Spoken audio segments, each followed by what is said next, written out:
Hey, welcome into Gun Talk Hunt. This week, you know what? We decided to mix it up. I'm going to host from the guest spot, and this handsome devil to my right, who is always here, always ready to go, Mr. Ryan Gresham joins me. This is crazy. And today, yeah, I know, it's crazy. We're mixing it up. We're mixing it up, you know.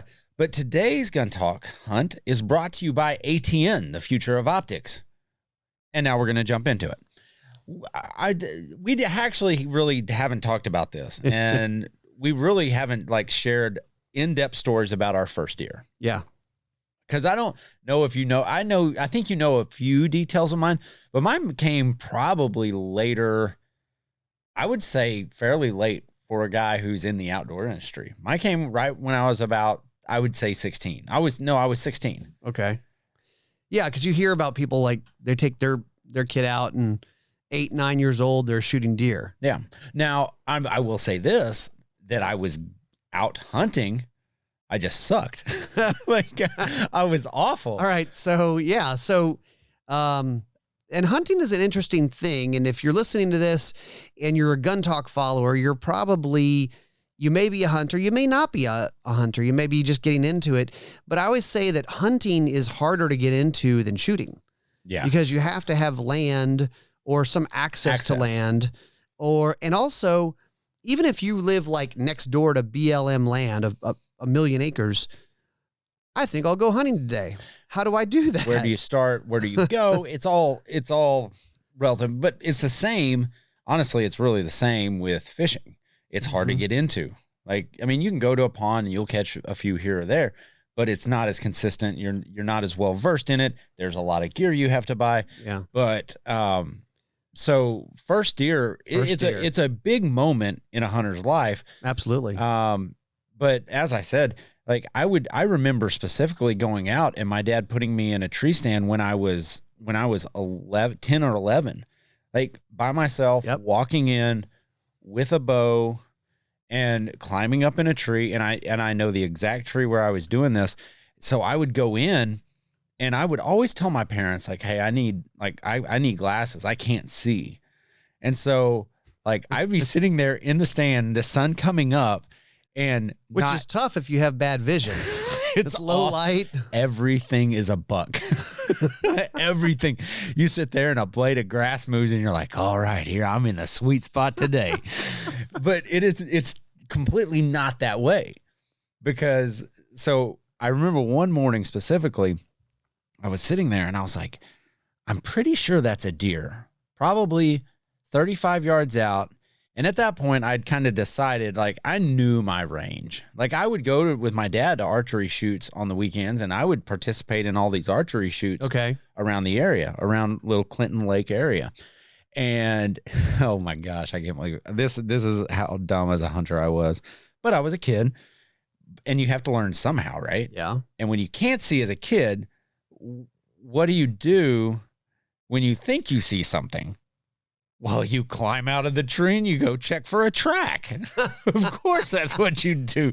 Was there I think it was in here. And I'm looking for tracks. I'm looking for tracks now. I'm a track hunter now. Tracker. Yeah. He's some sort of aboriginal, yes, he walked here 6 days ago. I can tell. Yes, he was heading west. He had an injured left foot. Right. That's exactly how it was. And you're laughing now. He's favoring his, yeah. He'll probably be back in another 6 days because that left foot's hurting. He's just going to walk in a circle. One leg shorter than another.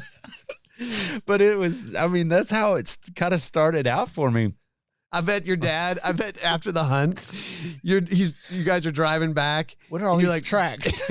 I bet you're like, Dad, because I know this is how my kids are. Dad. You're driving. So I checked for tracks. And he's like, wait, what? Okay, sure, go ahead. And I saw a track. I'm pretty sure it was a deer track. I'm sure it was a deer out there.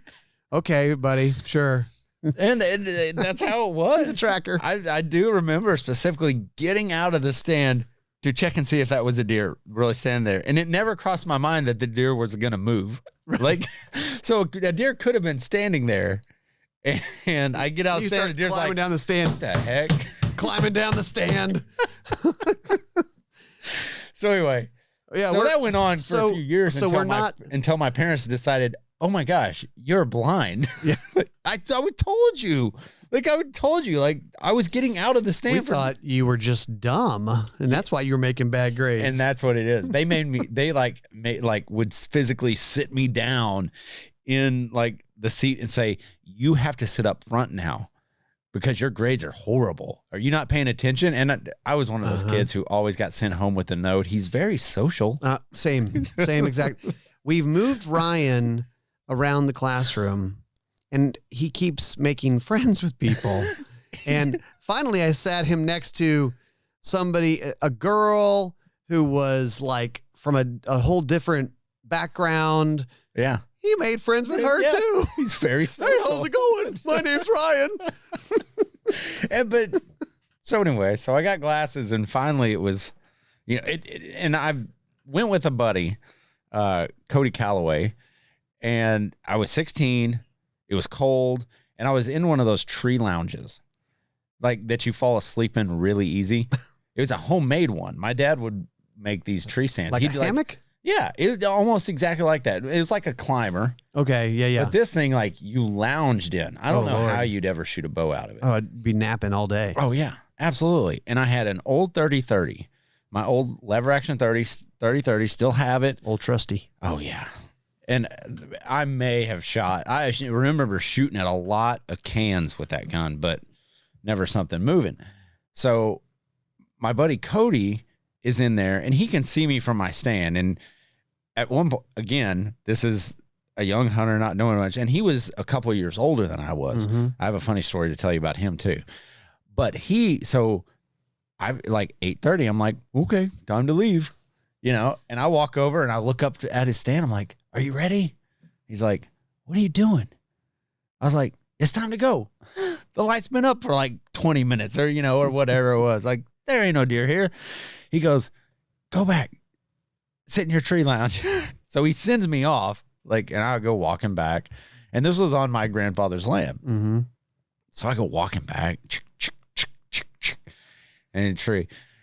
And I get in the tree stand, and I'm like 4 feet off the ground. Like Okay. I'm not like climbing this thing. Right. Up. I go the easy route, and I'm in the middle of the woods. And actually, the tree it's the magic tree. Like since then, I have shot probably no less than 25 deer out of that tree. No kidding. One tree. Like it's a magic tree. Everything passes there. And now knowing what I know now, like I'm like, okay, like that's the tree that they all like. So I'm sitting there, and holy crap, there's a deer coming like right at me. I'm like, oh, this is going to be easy. Like, it's probably like 35 yards or something like that. And I'm waiting for the right shot, and the deer gets in between me and Cody. And I'm like, crap. And it's at that moment the deer goes, hey, what's that? And it's looking right at me. Yeah. Like, right. I mean, like eye level. I'm like, don't breathe. Oh, you blinked. You blinked. She's going to leave. She's going to leave. And all of a sudden, this doe just takes off running. And so I'm like, oh, here's my chance. So I pull the 30-30 up, press the trigger, and she tumbled. I mean, like a rock. The luckiest shot I've ever made in my life. I'm like, It's like one of those where you shouldn't have taken the shot. Oh, but heck no. I didn't know better. I had no business taking that shot. When I was 12 years old, I probably told this story, but we're duck hunting, and I start shooting at these ducks that are flying away from us, and they're like 50, 60 yards away, and I'm hitting them with a 20 gauge youth gun. Again, I shouldn't have been shooting at them. The kid's a natural. I'm sky blasting, but they're like, all right, long shot. That's your nickname. And I was long shot. Yeah. So that was your first year. Well, that was my first year. Well, but to further the story, like I walk over and I'm like, oh my gosh. Well, Cody's still in the stand, and I look, man, I center punched this thing right in the neck. I'm like, just how I planned it. Right. It's like, I'm good. Like, okay, I'm good. So I walk over to Cody. I'm like, hey, he goes, and he's laughing. He goes, why'd you shoot? I go, there's a deer right there. He goes, you missed. Like, no, I didn't. I hit the thing. He goes, no, you didn't. I was like, absolutely. 100% I did. Laying right over there. He goes, why didn't you shoot the buck in the back? I was like, no. All you saw was the doe. All I saw was tunnel vision. The buck was chasing a doe. Yeah, it's kind of something they do. That's something they do. And apparently there was a giant right behind her. That's amazing. And I only had like tunnel vision. I was just locked in. So what about you? So actually, here's the journey of getting there. Okay, I did get to go hunting some growing up and whitetail hunting and stuff like that. And we didn't hunt whitetail like all the time, right? But so first deer that I didn't kill was we're starting way back. We're gonna start back a little bit here. I was probably 13 years old, somewhere in that ballpark. And this like 6-7 point walks out, and I've got my 3 to 9 power scope cranked up to 9. And you're going, and you're I looking. throw up the gun, and I'm like, I can't tell if it's where is it?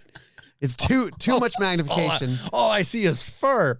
All I saw was fur. It's true. All I saw was fur. He was probably 50 yards, and I'm like, oh God, I can't tell where I'm aiming, and so I'm trying to crank the magnification down, and he runs off. And then we wrap up that hunt. We go into camp, and someone had killed that deer. It was that deer, 6-7 point deer. Right. I was like, that's the deer I saw this morning. Son of a. So next year, I seasoned them. So next year, I'm sitting in a stand. My dad drops me off. All right, you sit here. He didn't even have a stand. He's like, I'm just going to walk down there and just kind of slip into the woods and sit against a tree. So I'm sitting there, not seeing anything. Boom. I hear boom. That's it. Dad was not even trying to hunt. I'll tell you why we know this. Number one, he just went and sat against a tree. Yeah. Number two, he brought his 338 Win Mag. Oh my gosh. No. And this deer, it was another like little 6 point. Basically, it walks up, and I saw this. This was crazy afterwards. It walks up 6 yards from him. He's sitting on the ground, leaning up against a tree.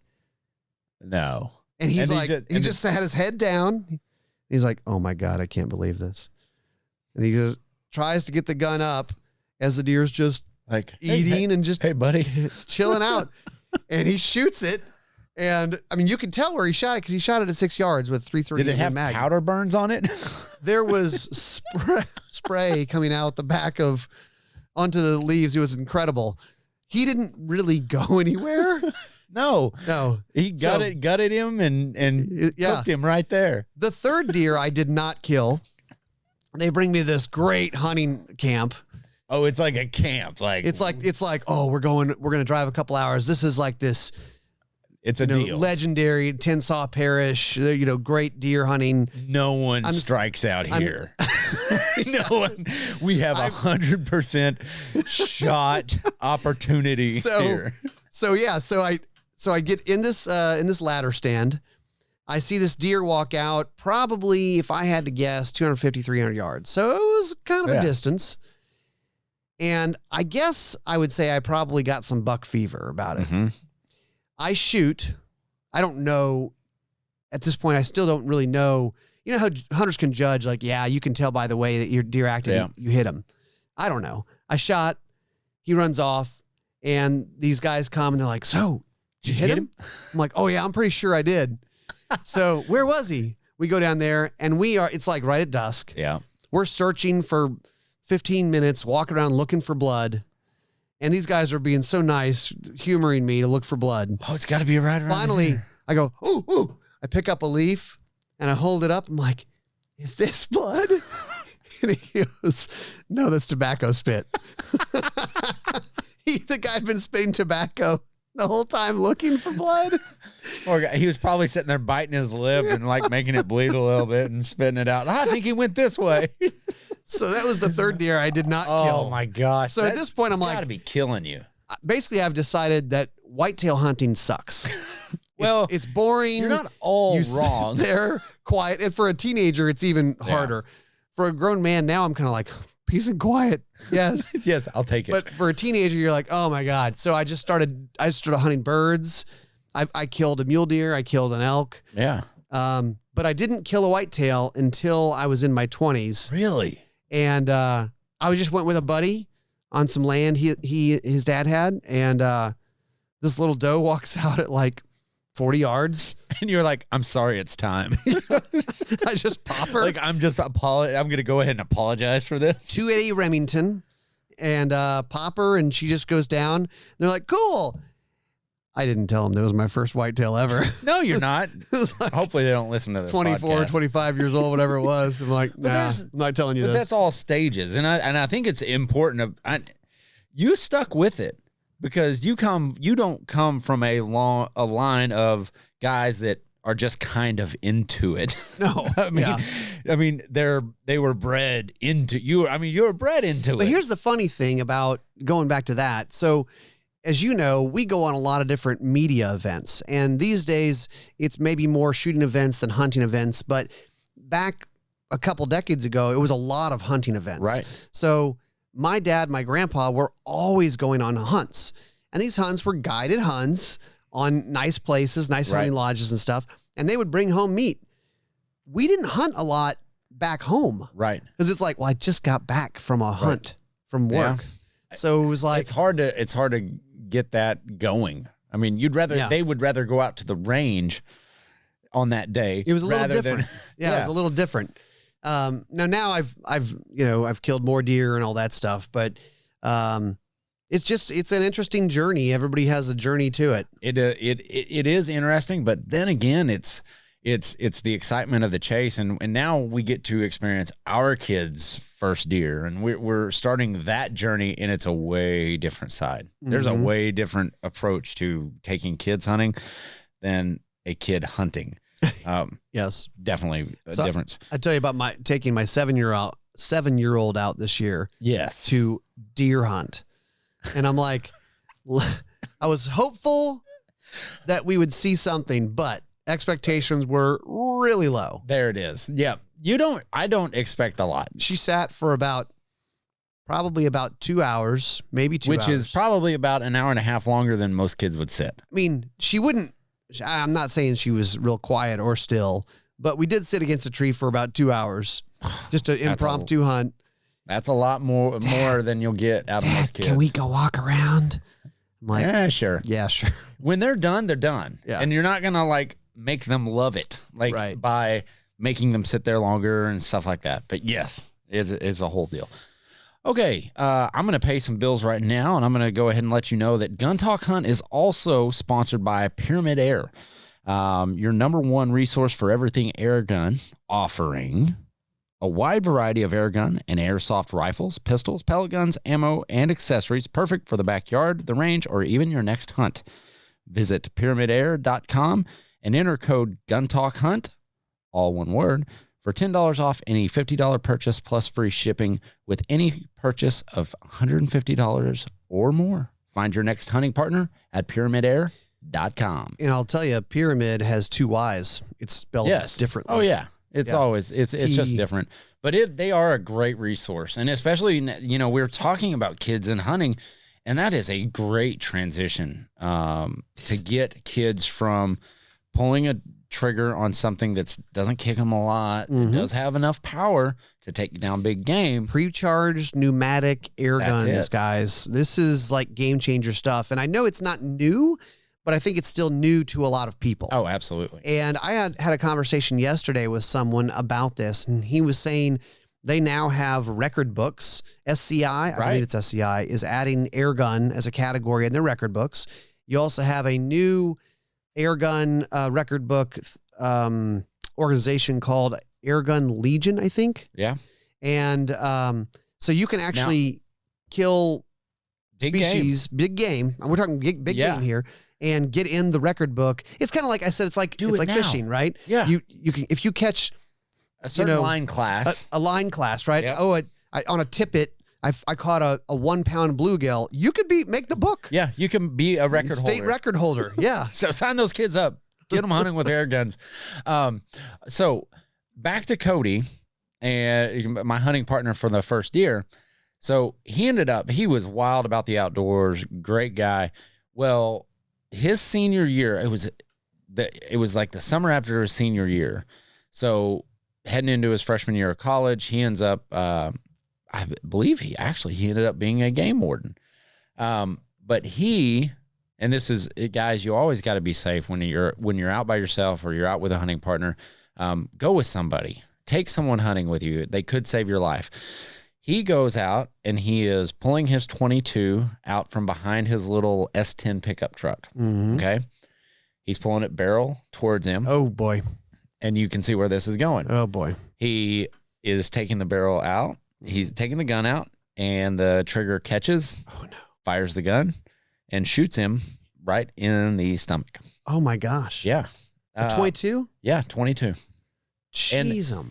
And you know, and he was around guns. He was around guns all the time, but it was one of those moments where sometimes it's the being around guns all the time, you know, makes you complacent with it. Oh, sometimes it makes you a flat out idiot. Like you think, because you think you know and you think you're prepared. And he was always prepared. The guy knew his firearms. He was always very safe with him. I felt comfortable shooting around him and him shooting around me. So what happened? Long road to recovery. He lived, thank goodness. But learned a valuable lesson. But yeah, he's still got some 22 frag in him. Really? Oh yeah. And we can talk about, you know, mishaps that we have all the time. And in my former life as a PR executive, you know, when Smith & Wesson came out with the new shotguns, right? Yes. Like they had their line of semi-auto. The 1000? Yeah, 1000 was a semi-auto. Yeah, and they had the gold. Which, if you can get your hands on them, oh my gosh, I remember. Turkish? Yes. The over and under and side by sides. Yep. Turkish and a side by side is a 20 gauge, and the over under is a 12 gauge. Yeah. If you can find it, it's a gold and a silver. They were nice guns. They just didn't. I guess they didn't get enough traction. They just didn't get taken off. But I was out there, and you know, at the time we were going to put on a hunting event, and my boss says, "Hey, take these out to your property, run them." Just run them. Here's you know, a whole case of shotgun shells. Right. Go just make sure they run. So I'm sitting there and I'm banging away and, you know, just making sure I put a lot of rounds through them. And I got into a rhythm where it was like bang, bang, bang, bang, bang. Okay, put it up. Grab the next one. I'd go ahead and preload all of them. Well, when I went back, I would load them up again. I picked one up. Finger was on the trigger. Thankfully, I remembered one of the gun rules, the safety rules. You pointed in a safe direction. Pointed in a safe direction. Gun goes off. Boom. So, yeah, I mean, it was. Oh, my It was an accidental or negligent discharge. But it was negligent. But it 100%. was pointed in the right direction. Pointed in the right direction. And thank goodness it was. I stopped shooting right then. I was so freaked out. Yeah. Like, and I was like, test over. Yeah. Like, and I knew it was on me. Mm-hmm. And that's, oh my gosh, I felt like the biggest idiot, but it was a learning lesson going forward of, look, there are 4 rules of gun safety, and you've got to pay attention to all of them.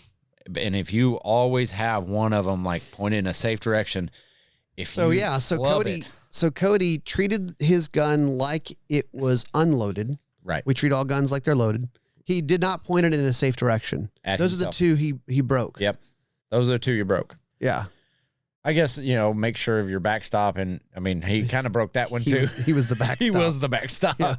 I mean, my gosh. And you're waiting till your, you know, fingers on the trigger until you're ready. And the stomach is a tricky spot. I remember we had a caller on Gun Talk Radio many years ago that said he was hunting alligator in Louisiana at night, and he had a 25 auto. Okay. And his story started out this way.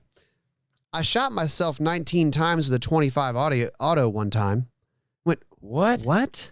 So he's alligator hunting, and he grabs this 25 auto to finish off this alligator that he's got up to the boat. Like you guys have seen swamp people, they catch him on hooks or whatever. And they bring him up to the boat. Bring him up to the boat and then pop him. But it's wet. The gun slips in his hand. He tries to re-grip it, and he shoots himself in the stomach. Now, he didn't exactly shoot himself 19 times. I see where you're going with this. But he gave himself 19 holes in his intestine. Oh my gosh. With Yeah. a 25 auto. And he was, I'm guessing he was by himself. I don't know. I don't know what but I mean, obviously he lived to talk about it. Yeah. But what a mess. Don't try to catch a gun if you drop it. Yep. They don't generally go off when you drop them. I had it happen to me yesterday. Or no, a few days ago. Really? Yeah. I dropped a gun in the bedroom. My wife was over, she was on her computer, and I was drawing, and it caught.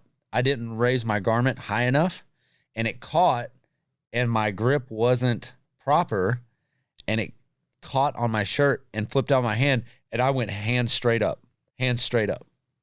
Now, was it loaded? Yes, it was loaded. Absolutely, it was loaded. I didn't catch it, but do you think you should have unloaded it? Well, it was at the end of the day, and I like to do a draw stroke as I'm taking my gun off. Right.